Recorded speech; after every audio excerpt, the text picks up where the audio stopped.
Hi. Over the past few weeks, I've been sharing reflections about leadership, identity, burnout, executive presence, sustainable excellence, and the hidden pressure many professionals quietly carry. And one question people started asking me was, what exactly are the Alex principles? To be honest, when I first thought about calling it the Alex principles, part of me worried it sounded slightly narcissistic. But over time, I realized it was never really about me. It was just my way of summarizing the biggest lessons I've learned from leaders, mentors, failures, leadership, transformation, personal struggles, and observing people and organizations across different countries and cultures. Alex stands for aspire, lead, empower, excel.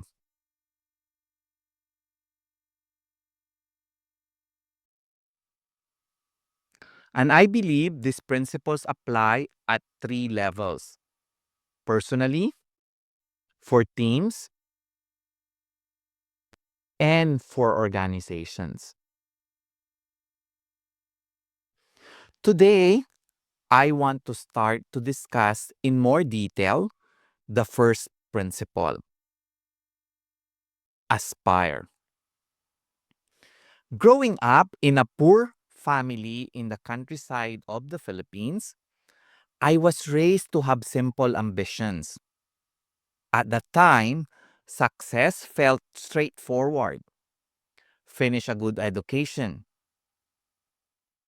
find a stable job, help the family, and live a decent life. There is nothing wrong with those aspirations. They are simple, and there's dignity in those aspirations.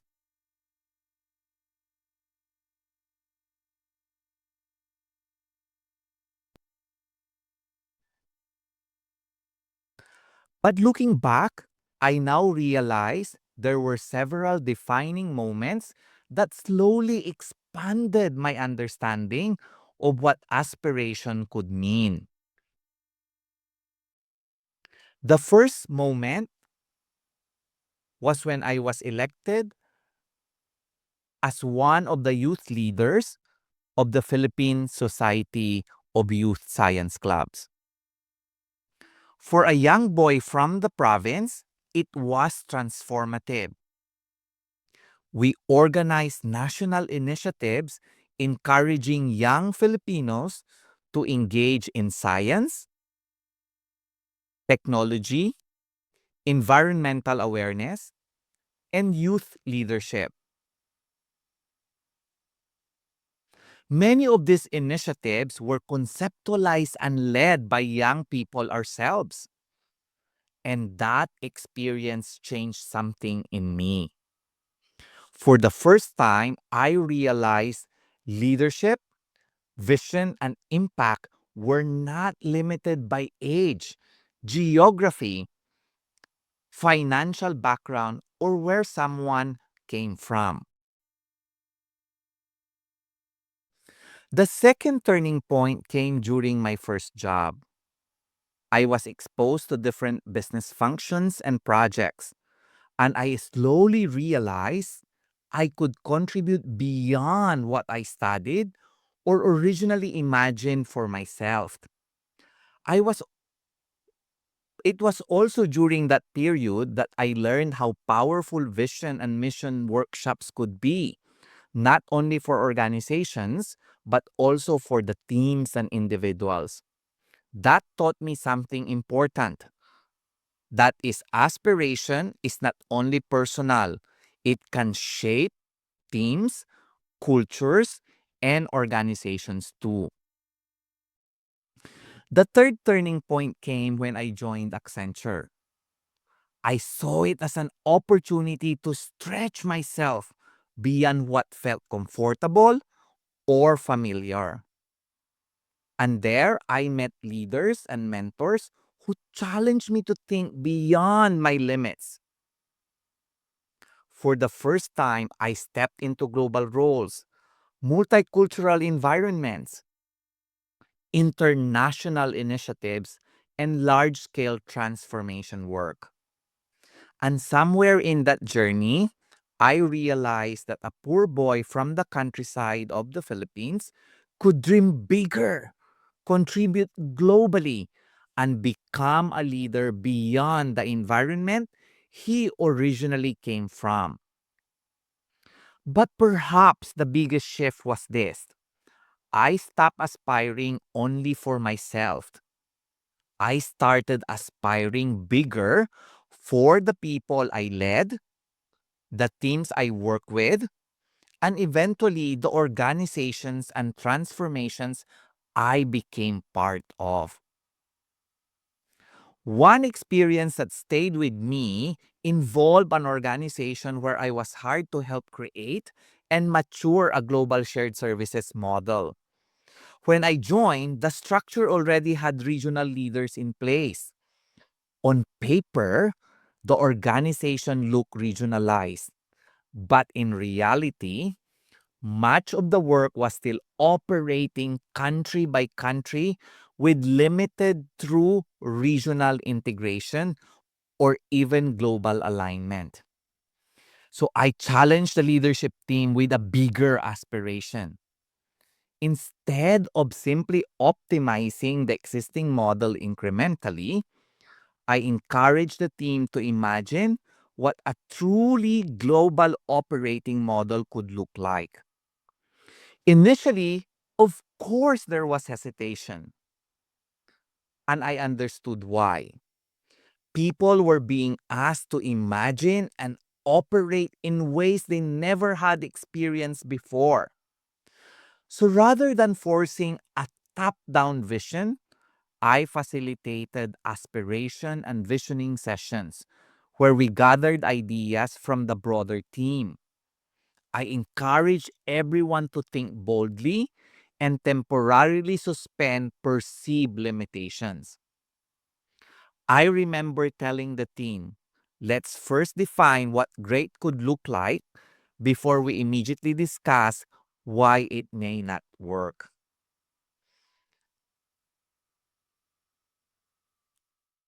To my pleasant surprise, the EMEA regional leader particularly rose to the challenge. After the aspiration and planning exercise, he developed a concrete roadmap to first transform his team into a truly regional operating model within 6 months, and then help transition toward a more globally integrated structure. Other leaders were initially more cautious. That's expected. But as the INEA transformation began producing results, confidence across the broader organization started growing too. Ultimately, that leader and his team became instrumental in helping us evolve toward a more global model over the following 2 years. That experience reinforced something important for me. That is, people and organizations are often capable of far more transformation than they initially believe. But sometimes, leadership first requires creating enough vision, belief, clarity, and psychological safety for people to imagine possibilities beyond their current reality. Without aspiration, people and organizations often become reactive instead of intentional. People become trapped in survival mode instead of growth mode. And organizations can become operationally efficient yet strategically uninspiring. One study that strongly resonated with me came from Deloitte's Global Human Capital Trends Research, which highlighted that purpose, meaning, and human sustainability are becoming increasingly important factors in organizational performance and employee engagement. That insight stayed with me because aspiration is not only about ambition or career success. At its deepest level, aspiration is about helping people and organizations connect to meaning, direction, growth, contribution, and possibility. At a personal level, aspiration helps people define identity, vision, purpose, and growth. At a team level, aspiration creates alignment, energy, ownership, and shared direction. At an organizational level, aspiration creates culture, strategic clarity, innovation, and long-term transformation. One thing I continue learning is this: aspiration is not arrogance. It is allowing yourself and others to believe that growth, contribution, and transformation are possible beyond current limitations. And perhaps that is where sustainable leadership and transformation truly begin, with aspiration. So aspire, because people, teams, and organizations rarely grow beyond the size of the vision they allow themselves to pursue. Over the coming days, I'll continue exploring the other Alex principles: lead, empower, excel. I'll also begin sharing more practical reflections, methods, and frameworks on how individuals, teams, and organizations can conduct aspiration exercises, define meaningful vision and purpose, build ambitious yet sustainable goals, and create cultures that encourage innovation, growth, and long-term transformation.